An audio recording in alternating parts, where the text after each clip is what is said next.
Woohoo. All right. Well, thank you all again. Definitely want to say welcome. We are offering this training and working on being consistent with our supportive request for reimbursements. I know some of you have been doing it for a few moments, some of you have been doing it for longer than we've been doing it, and we just wanted to be able to offer a training. We are also always happy to provide additional one-on-one training and technical assistance as you need it.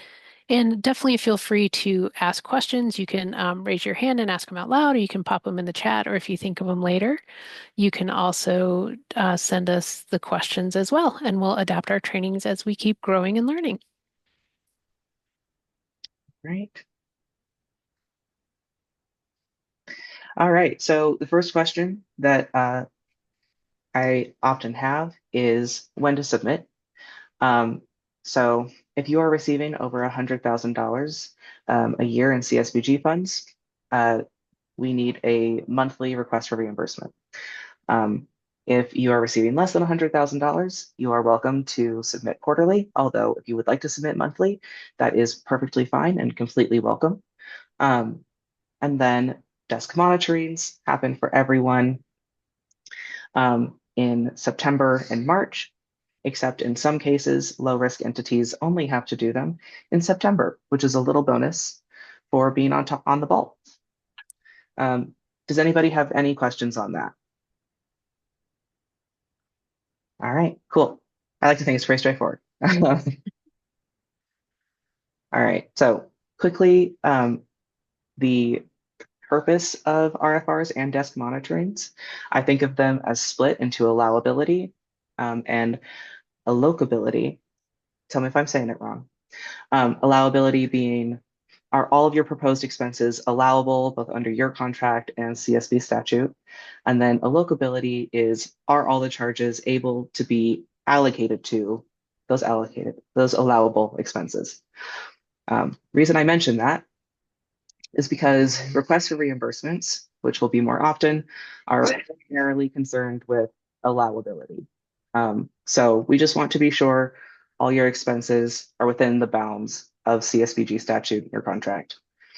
What we need you to include is an RFR cover page, which we have updated to be accessible. More on that later. A general ledger, which will include a dated invoice, payment, vendor amount, etc. And then if the general ledger does not include expense categories like fringe benefits, wages, etc., then also please include a monthly cost summary. Um, Also, if you have subrecipients, include proof that you've paid your subrecipients, as well as pay stubs and time cards for both your employees and the employees of subrecipients. Yeah, I have a question, Mandy. Yeah, I have a quick question about the like a pay stub. So if we're doing it for rental assistance, and typically we wouldn't include the check like the check, a copy of the check until the desk monitoring. But are you saying that you want at the request for reimbursement us to now include like a check, the check copy? Oh, I hear what you're saying. So no, all you have to include is if you are expensing payroll of any kind. Okay, Yeah, so it's just for that. We right. definitely don't need anything for like rent assistance, anything like that. Gotcha. And if Yeah. you're not using CSBG funds for any sort of payroll, then it's not relevant at all. Okay, thanks. Absolutely. Good question. Anyone else? All right. Okay. So desk monitorings, unlike RFRs, are also concerned with allocability. So the point of a desk monitoring is just to ensure your records are sufficient to prove where each dollar was spent.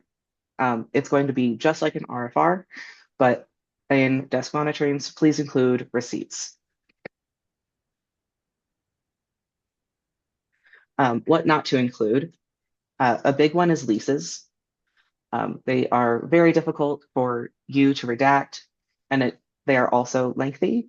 Um, we do not need you to include leases.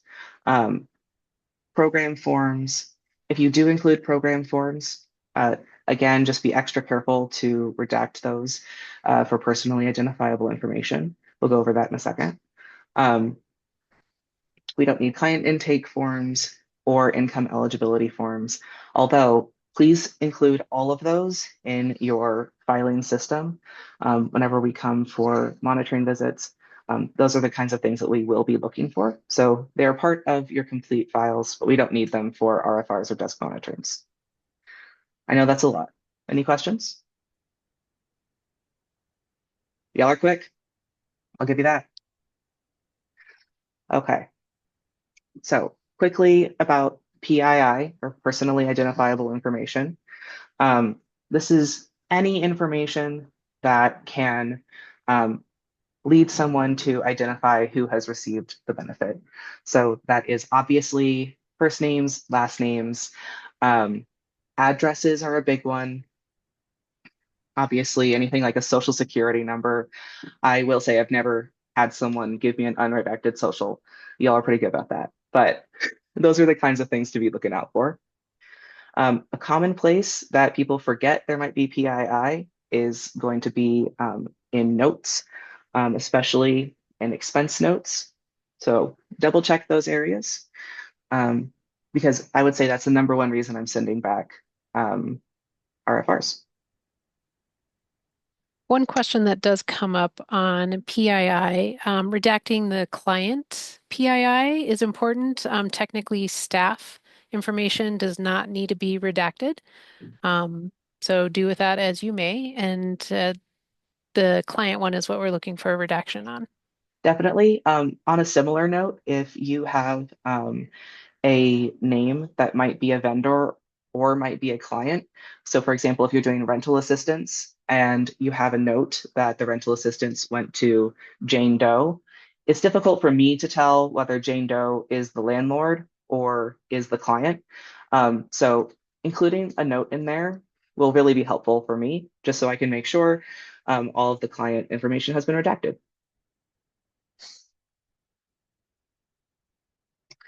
All right. So a quick note on subrecipients. Um, go ahead and include a detailed invoice that lists their expenditures. Um, it can be formatted as a general ledger, and if needed, a monthly cost summary, same rules as an RFR. And then, of course, proof that you've paid the subrecipient, time cards, and pay stubs if they are using CSBG to expense payroll. And then during desk monitorings, include receipts from the subrecipients. Any questions so far?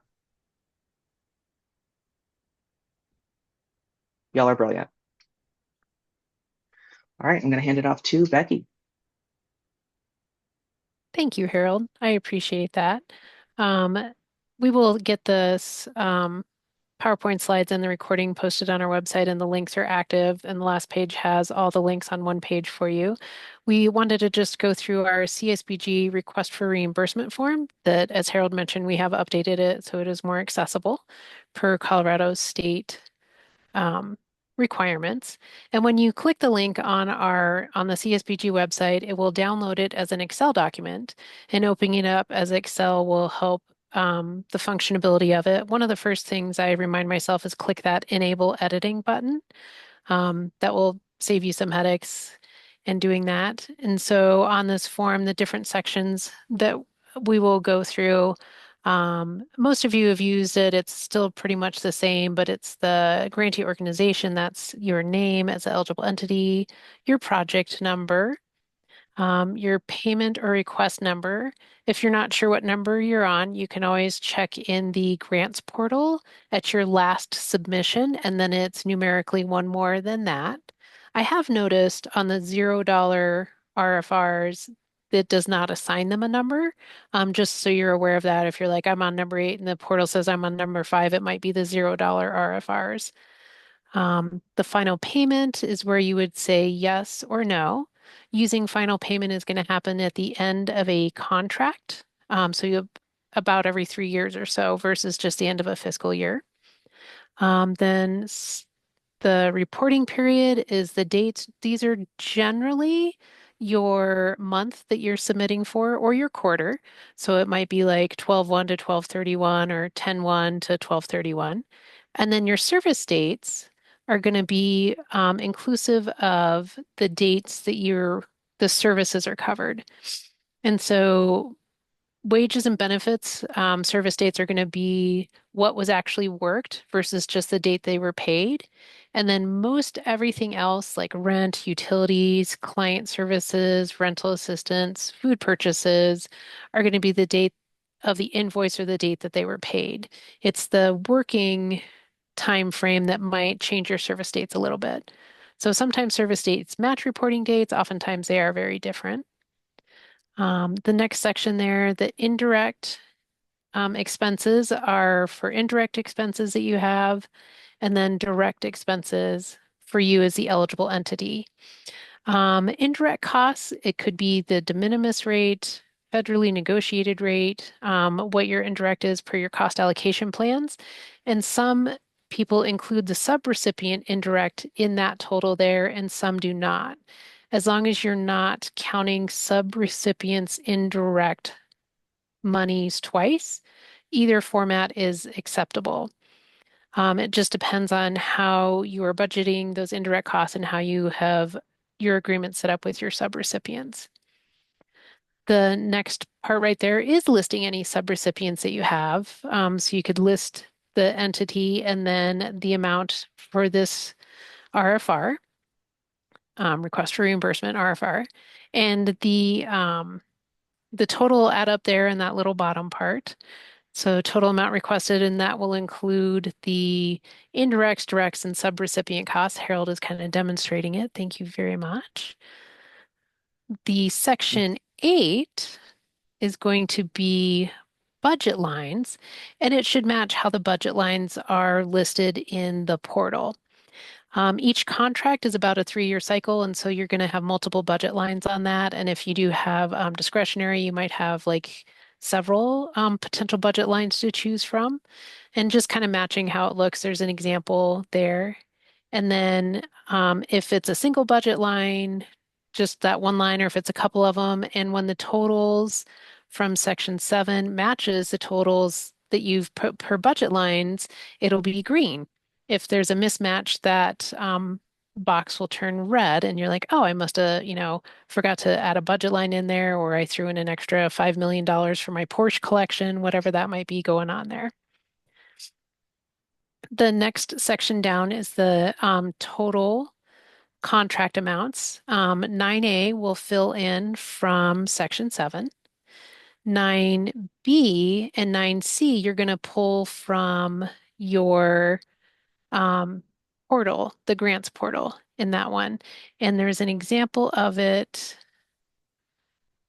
On the in list. What? I think Mine is one, here. it might have been on the same slide. Oh, I apologize. That's okay. The instructions on the request for reimbursement. This resource is available on our website, and it gives you a good example of, on that first page, where to look for Ah, the 9B number and the 9C number. So 9B is going to be the total, and 9C is going to be your balance, what your current actual balance is. When you are filling out the request for reimbursement, using the numbers that are in the grants portal, and we understand sometimes option letters pop in there between when you submitted something and when we're reviewing it. And if we understand why there's a difference, fantastic. If we have questions about it, of course, we're going to reach out and ask you about that just to kind of understand what that difference might be.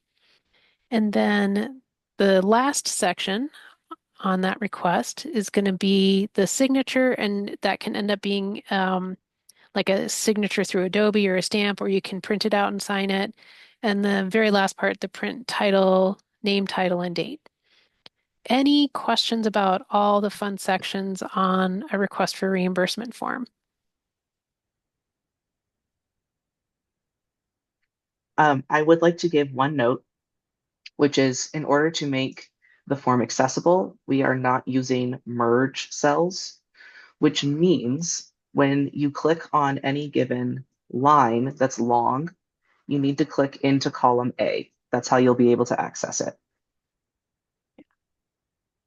It is fun. You can tab through the open cells as well. That's true.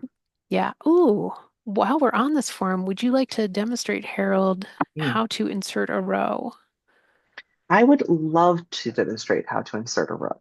So this is going to be important because for whatever reason, your general method of right-clicking isn't going to work on these locked forms.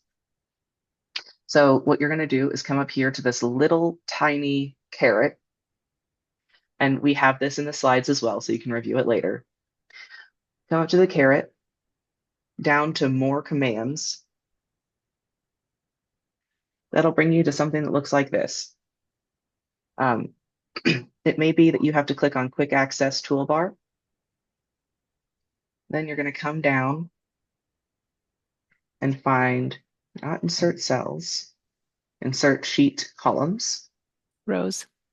Oh, excuse me, I got them mixed up. Insert sheet rows, add, and then OK. Now you can see I have this itty bitty little symbol here, and I can insert rows and get crazy with it if I want. So that's how you can do it. The formulas will still work when you're inserting rows on this form, as well as the monthly cost summary that we'll go over in a little bit, and wanted to make sure that you all would be able to do that on the locked forms as well. All right, And here we go. yeah, And as you can see, you can review this later. yeah. All We right. just kind of talked about each of those Mhm. sections, I think. So a quick note is just common reasons I'm sending requests for reimbursement back. Like I said, a lot of the time it'll be PII, um, and then reporting dates, service dates can be a little bit confusing. You want to make sure and double make sure that they match what you put into the portal. In the portal, service dates are called period dates, and you'll need to repeat them for every budget line. Um, and then the totals in section 9, if you remember from the form that we were looking at, section 9 is this last bit right here. Uh, and like Becky said, just checking in the portal every time before you submit is the best way to make sure that's not an issue. And then the budget line, just making sure that it matches the one that you have selected in the portal and that you are using the oldest monies first. Um, and then, of course, if you do have a final payment, go ahead and hitting that yes. Um, or if you don't, hitting that no. Sometimes people forget. So uh, those are just some common concerns. All right. If we could Yeah, go back would one love to. slide. There we go. Before Oh, we over get here. back into the grants portal stuff, the additional resource, some of you have this from when it was designed probably about 8 years ago, is a monthly cost summary. And it's a form, it's absolutely optional. You can use it. And again, it's linked on the CSBG website and linked in this presentation. It opens as an Excel document. Clicking that Enable Edit button, and then you can enter your organization name, and then service dates, the start and end for, your totals going over there. And then we have sections that you can use as a cost summary if you would like. So wages and benefits are in there. Start date, end date, date of payment, description, vendor, and then the amounts. And then after the first two sections, we've made it where you can then select budget categories if you have additional budget categories that you would like to use, trainings, direct operating, subrecipients, anything like that, and being able to do that. This form is designed so that all those totals will add up on the bottom as well. Oh, that's not the number. Excuse me. Yes. And this form can also be used if you have subrecipients and would like them to use this for the information they're submitting to you. You can use the same form. If you need an unlocked version to adapt it more for your purposes, feel free to let me know that. The very bottom, it adds up that total direct costs, and then there's an area where you can explain your indirect amount. It might be 10% de minimis, might be whatever percent your federally negotiated rate is, and adding what that number would be in there, and then the total amount requested fills in there. So This we is, definitely oh, so great. go ahead. I was just going to say this is going to be a great example of when you might use the insert column. Mhm. Um, and like I said, just right there. Yeah, the button will work for both of those, which is helpful in using these forms. Again, it's a resource that's available to you. We have updated to make it accessible, and feel free to have subrecipients use it with you as well. And one other thing on the request for reimbursement, Mhm. um, one that you had open, there is a second tab on the bottom for subrecipient indirect tracking. If you are working with your subrecipients and per uniform guidance, right now, up to 10%, 10% of the up to $25,000 of cost can be part of your indirect costs. And then if you have um, a contract amendment or when we get new contracts, since they updated uniform guidance in October, it would be up to the first 50,000 per subrecipient. This is just an additional tracker tool that is available for you all, and that is an additional tab on the RFR form that is there. Um, yes, we will make sure that we do email out the power presentation. And yeah, if you find that the forms that we're updating, if you have questions or you find malfunctions in them, of course, let us know about that.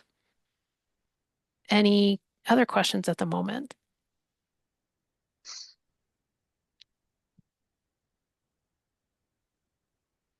Okay, I think we are ready to look at the grants portal and those resources, Awesome. which I believe is you, Harold. All right. Now, this will shock you, but this big hyperlink to the grants portal will take you to the grants portal. Um, as far as how to submit in the grants portal, we have really handy dandy um, resources that are also available on our website, both submitting a reimbursement request and how to edit a reimbursement request. I will go ahead and demonstrate going through those. Most of you, I would say, know how to do this, so I will make it super quick.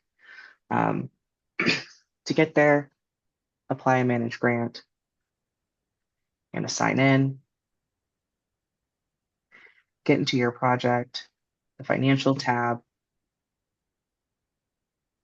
reports and payments. You'll be able to check your totals there, add a report. The thing I really want to point out is that the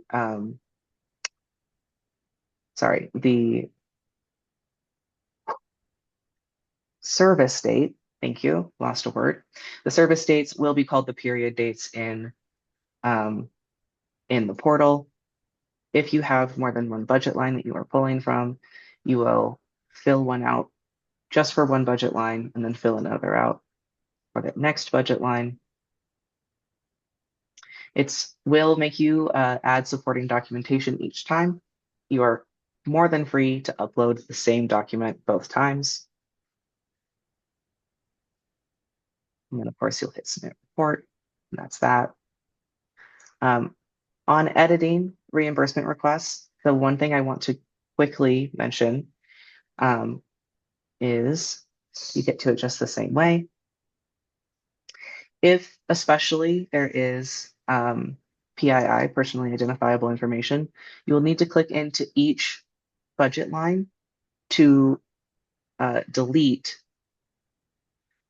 the old documentation and then add the new documentation. That way, we don't have PII sitting around in your resubmission, because that's always frustrating. But I will not go on length at that. Does anyone have questions about how to submit or edit a request for reimbursement? Perfect. Oh, these is just a summary slide that will be useful to you when you go back through later.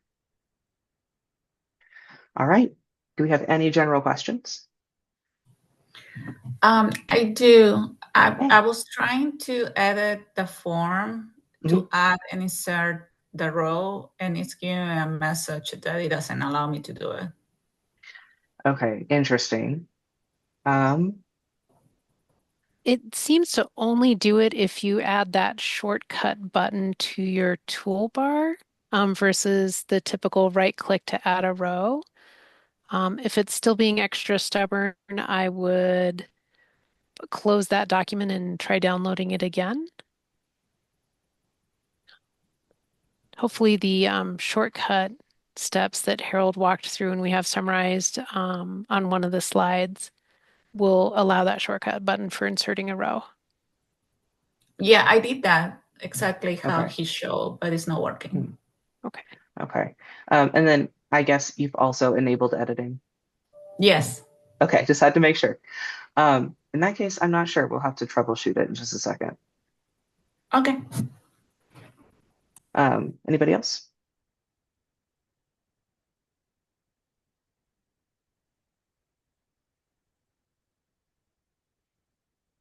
All right, let's see if we have anything in chat. Just out of curiosity, Becky and Harold, Mhm. knowing that there's a freeze, where does the grant with you guys stand? Is it state money or is it Fed money? The Right. ESBG funds are federal money, and when you all submit a request for reimbursement to us, then we submit to get that money from the federal. We are doing reimbursements as usual right now. Should something occur, we expect it would likely impact our ability to do reimbursements. We are learning along with all of you right now as we go through this, and we'll follow our leadership and communicate as we are able to. So at the moment, there is the court case that stopped the freeze. And so things are flowing as they should be, and we are taking it one day at a time. Thank you. You're welcome, Ken. Um, so we have a question in chat. Do we have the option um, of using the indirect report? Um, can you speak a little more about um, kind of what you're asking about?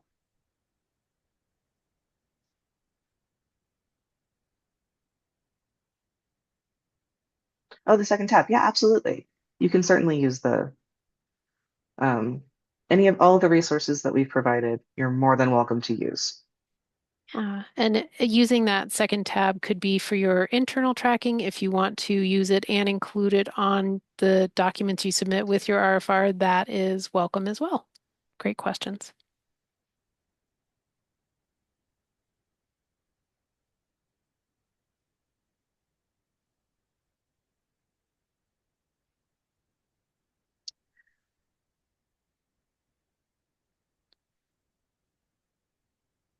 Harold and I will stick on for a little bit and answer any additional questions you have. We'll go ahead and stop the recording. And as we mentioned, we'll be able to get these resources out to you all. And of course, thank you so much for being here today.